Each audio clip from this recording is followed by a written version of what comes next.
Assalamualaikum warahmatullahi wabarakatuh. Waalaikumsalam. Selamat pagi. Bismillahirrahmanirrahim. Alhamdulillahirrabbilalamin. Puji dan syukur kehadirat Tuhan Yang Maha Esa yang telah mencurahkan rahmat dan memberikan kesempatan bagi kita untuk dapat berjumpa pada ruang virtual ini. Jajaran pimpinan Pengadilan Negeri Boyolali menyampaikan terima kasih atas kerjasama dari semua pemangku kepentingan yang telah bersama-sama dengan Pengadilan Negeri Boyolali dalam menegakkan hukum dan keadilan di wilayah hukum Kabupaten Boyolali, khususnya kepada rekan-rekan dari Kejaksaan Negeri Boyolali, Kepolisian Resort Boyolali, Rumah Tahanan Boyolali, Pemerintah Kabupaten Boyolali, organisasi-organisasi profesi advokat, rekan-rekan jurnalis, mitra perbankan, dan seluruh elemen masyarakat Boyolali. Pengadilan Negeri Boyolali juga mengaturkan terima kasih kepada pimpinan Pengadilan Tinggi Semarang, Direktorat Jenderal Badan Peradilan Umum, dan Mahkamah Agung yang telah membimbing dan memberikan arahan kepada kami dalam menjalankan tugas dan tanggung jawab peradilan. Apresiasi dan penghargaan setinggi-tingginya kami sampaikan kepada seluruh aparatur Pengadilan Negeri Boyolali yang telah memberikan pengabdian dan kemampuan terbaiknya dalam menyelesaikan pekerjaan secara tuntas, memberikan pelayanan peradilan yang berkualitas dengan komitmen berintegritas. Ketiga poin utama tersebut kami rumuskan sebagai tema laporan tahunan Pengadilan Negeri Boyolali tahun 2023. Kerja tuntas untuk pelayanan peradilan berkualitas dengan berintegritas.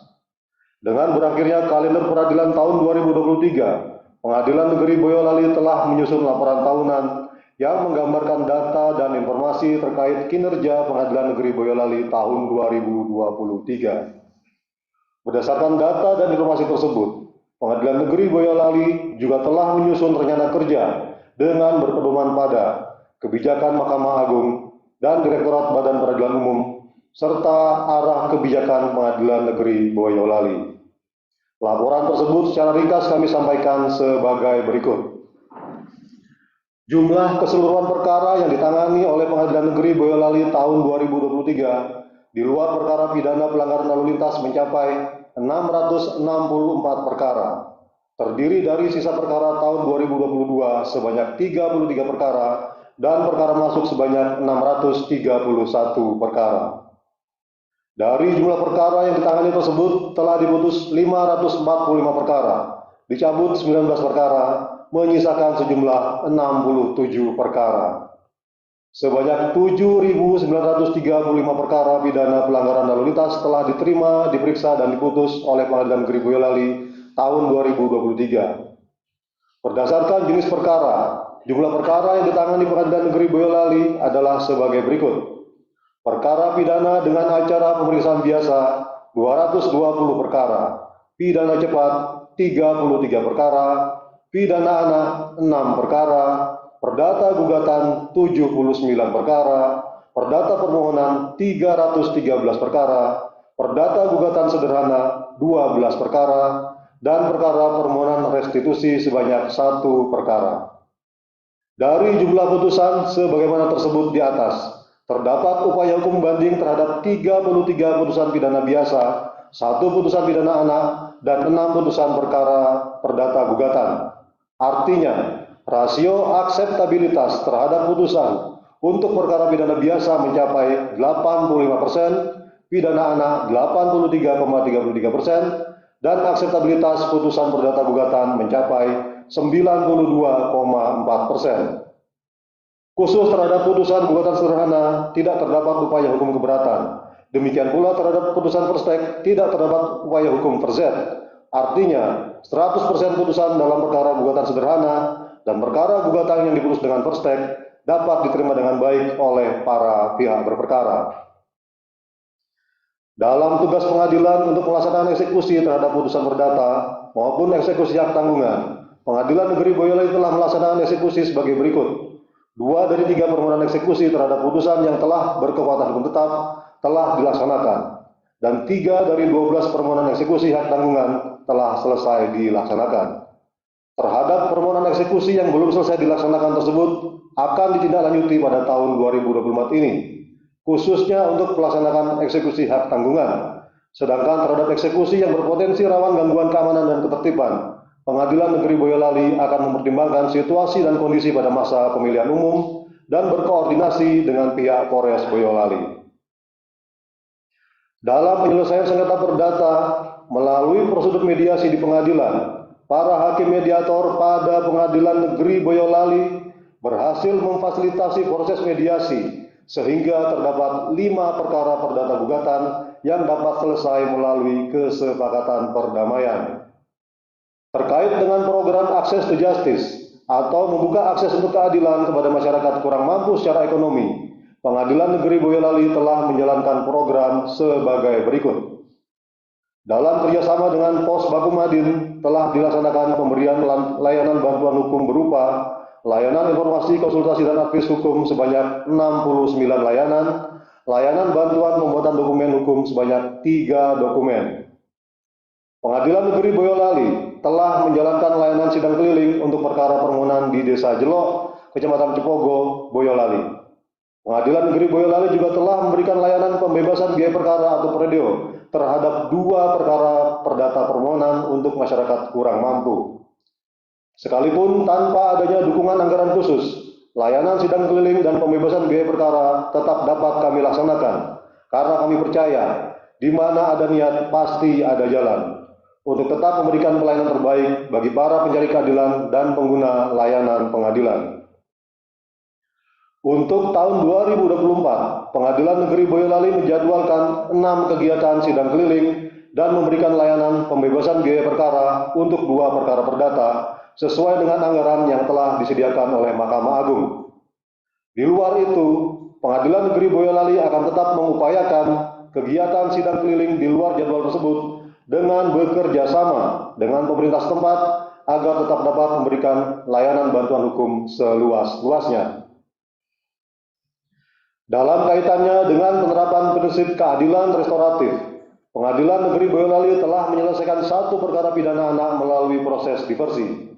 Menerapkan Peraturan Mahkamah Agung Nomor 3 Tahun 2017 tentang pedoman mengadili perkara perempuan berhadapan dengan hukum, antara lain dalam perkara nomor 90 PIT B 2023. Menerapkan Peraturan Mahkamah Agung Nomor 2 Tahun 2012 tentang penyelesaian batasan tindak pidana ringan dan penyesuaian ancaman pidana denda dalam KUHP dalam perkara nomor 5 PIT C 2023, nomor 7 PIT C 2023, dan nomor 33 PIT C tahun 2023. Menerapkan prinsip keadilan restoratif antara lain dalam perkara nomor 100 PIT B 2023 dan nomor 101 PIT B 2023. Terkait perkara narkotika, pada tahun 2023 di Pengadilan Negeri Boyolali tidak terdapat perkara narkotika yang memenuhi syarat untuk dijatuhi putusan berupa rehabilitasi medis maupun sosial.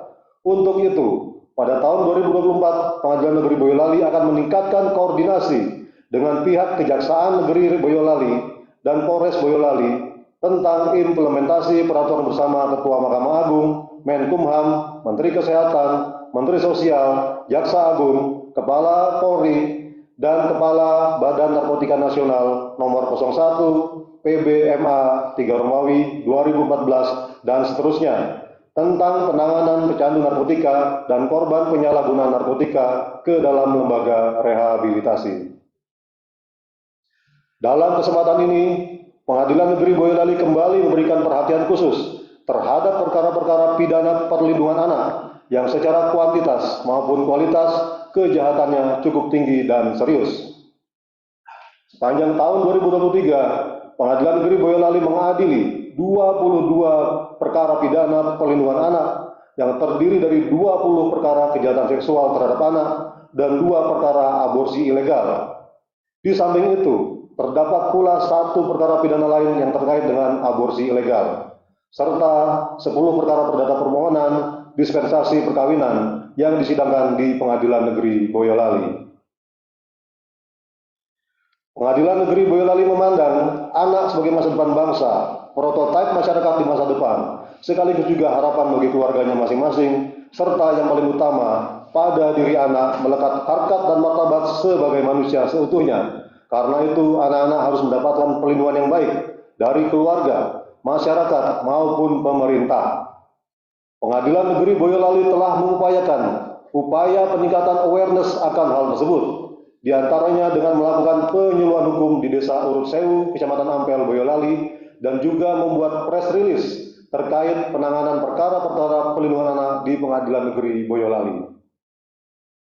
Sebagai langkah berkesinambungan dalam pencegahan dan upaya menekan tindak pidana perlindungan anak, dalam kesempatan ini, Pengadilan Negeri Boyolali sekaligus pula mengumumkan peluncuran program yang akan dijalankan mulai tahun 2024 dengan nama program Pengadilan Negeri Boyolali Safe Our Youth atau Be Safe, berupa edukasi, sosialisasi, dan penyuluhan terkait pencegahan dan peningkatan kewaspadaan terhadap tindak pidana perlindungan anak yang telah dicanangkan berdasarkan keputusan Ketua Pengadilan Negeri Boyolali nomor 21 tahun 2024. Saudara-saudari yang kami hormati, dalam menerapkan peraturan perundang-undangan terhadap kasus hukum konkret, Pengadilan Negeri Boyolali telah menjatuhkan beberapa putusan yang memuat kaidah hukum baru yang menarik untuk didiskusikan atau bahkan memerlukan petunjuk lebih lanjut dari pengadilan tingkat banding maupun Mahkamah Agung agar terdapat kesatuan pandangan mengenai permasalahan hukum tersebut.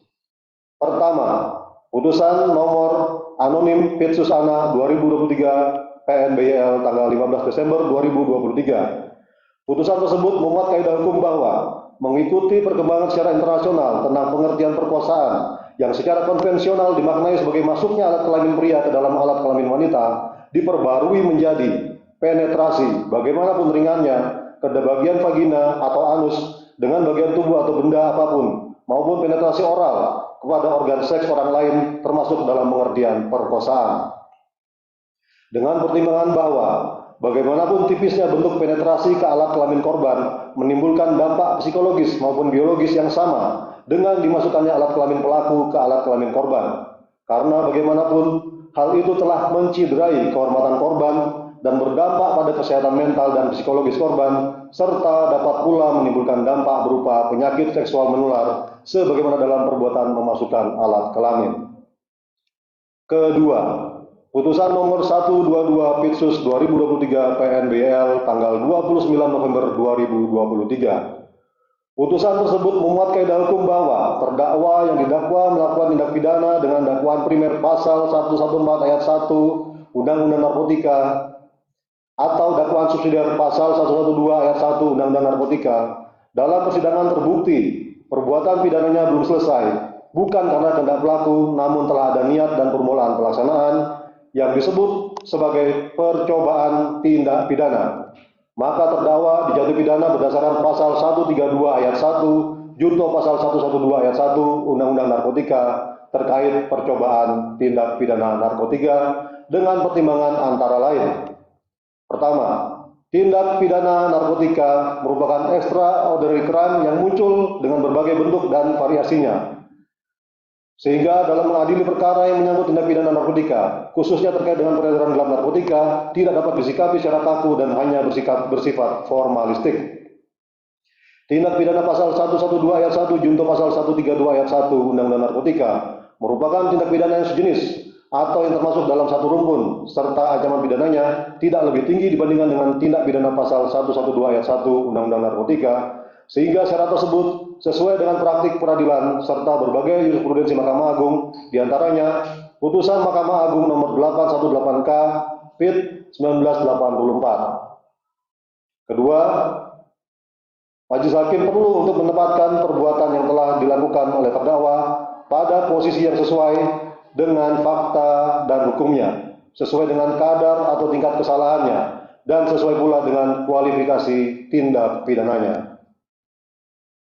Selanjutnya, yang ketiga, putusan nomor 6 Pitsus 2023 PNBL tanggal 5 April 2023 memuat kaidah hukum tanah dan bangunan yang disita sebagai barang bukti dalam tindak pidana pajak inkasu pasal 39 ayat 1 huruf I Undang-Undang nomor 6 tahun 1983 tentang ketentuan umum dan tata cara perpajakan sebagaimana telah beberapa kali diubah Terakhir dengan Undang-Undang Nomor 7 Tahun 2021 tentang harmonisasi peraturan perpajakan. Tidak secara langsung ditetapkan dirampas untuk negara, yang berarti barang-barang bukti tersebut secara yuridis beralih menjadi aset negara tanpa melalui proses pencocokan antara nilai aset dengan kerugian pada pendapatan negara. Karena dalam proses persidangan tidak dibuktikan barang bukti tersebut merupakan hasil dari kejahatan, sehingga perampasan harta kekayaan untuk negara tersebut tidak memenuhi rasa keadilan dan asas proporsionalitas. Penyitaan yang ditujukan untuk pemulihan kerugian pada pendapatan negara sebagaimana diatur dalam pasal 2 ayat 14 Undang-Undang Nomor 7 Tahun 2021 tentang harmonisasi peraturan perpajakan yang mengubah ketentuan pasal 44 ayat 2 huruf J Undang-Undang Perpajakan berikut penjelasannya.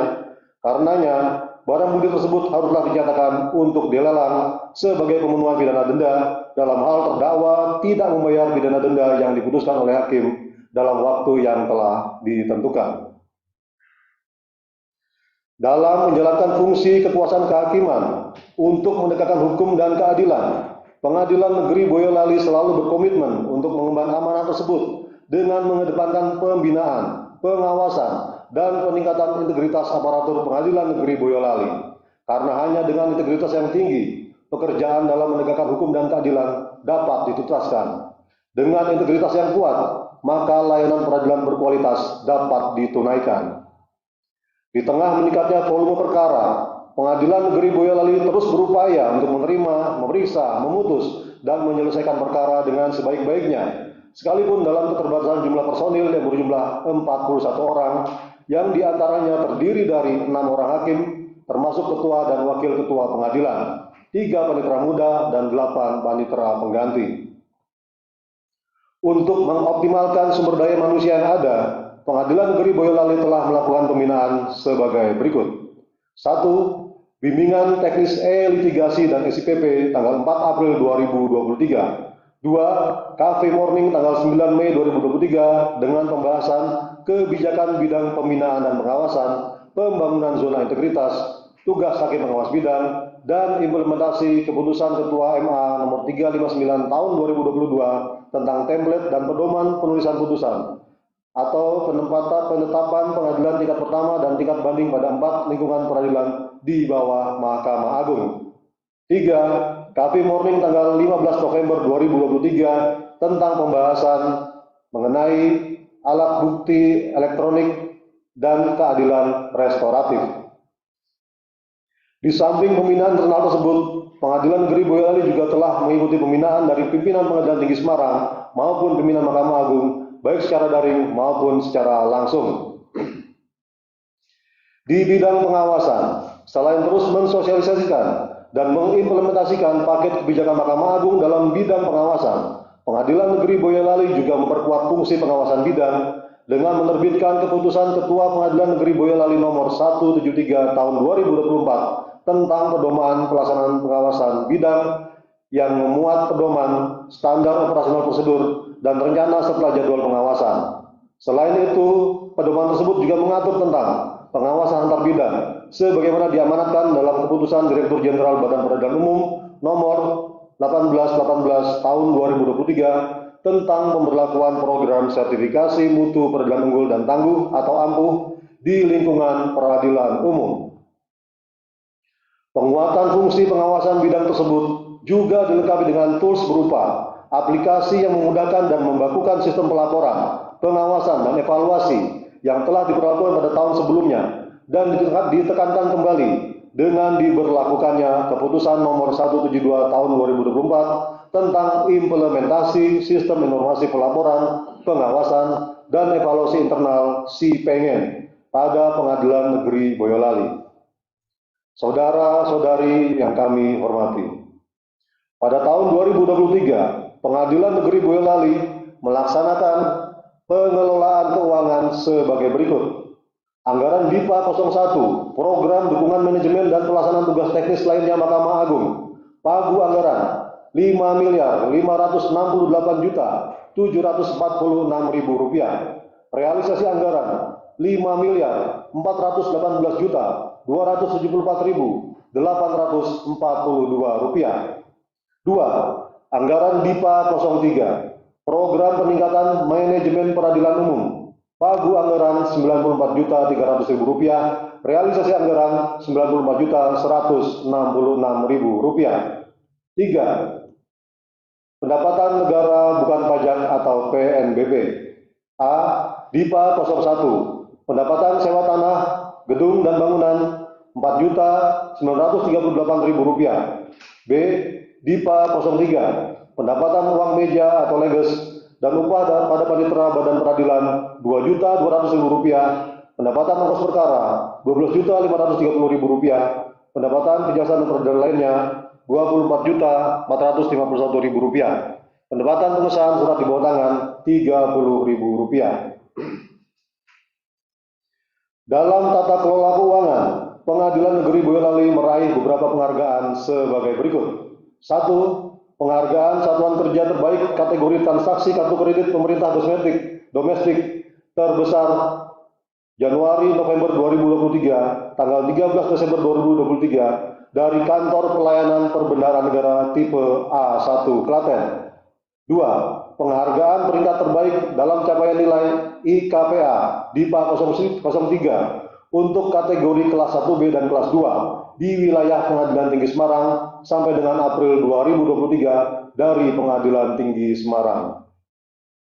Saudara-saudari yang kami muliakan, untuk meningkatkan pelayanan publik pada tahun 2024, Pengadilan Negeri Boyolali memberlakukan keputusan Ketua Pengadilan Negeri Boyolali nomor 200 tahun 2024 tentang pengembangan inovasi layanan mudah, akurat, responsif, informatif, dan gesit atau Marning Call pada Pengadilan Negeri Boyolali yang semula baru berupa layanan informasi, pengaduan, dan komunikasi layanan persidangan melalui satu layanan terpusat atau call center dikembangkan dengan menambahkan fitur pengingat persidangan atau reminder dan sistem pengumuman akhir sidang atau announcer. Sebagai bentuk partisipasi Pengadilan Negeri Boyolali dalam pelestarian lingkungan dan upaya mengatasi pemanasan global, Pengadilan Negeri Boyolali telah mencanangkan Paperless Office Pengadilan Negeri Boyolali dalam keputusan Ketua nomor 143 tahun 2024 sebagai sebuah konsep untuk meminimalisir penggunaan kertas dalam proses kerja, baik dengan pengoptimalan pemanfaatan teknologi dan sistem informasi dalam pertukaran data, penerapan tanda tangan elektronik, dan penerapan prinsip reduce, reuse, dan recycle dalam menjalankan kegiatan perkantoran. Demikian penyampaian laporan tahunan Pengadilan Negeri Boyolali tahun 2023. Semoga kita semua selalu diberikan kekuatan sekaligus kemudahan dari Tuhan Yang Maha Esa agar dapat menjalankan tugas dengan sebaik-baiknya untuk mendapatkan hasil dan mendatangkan manfaat terbaik. Pengadilan Negeri Boyolali, JOS, jujur, objektif, santun, bersinergi. Terima kasih. Wassalamualaikum warahmatullahi wabarakatuh. Selamat pagi.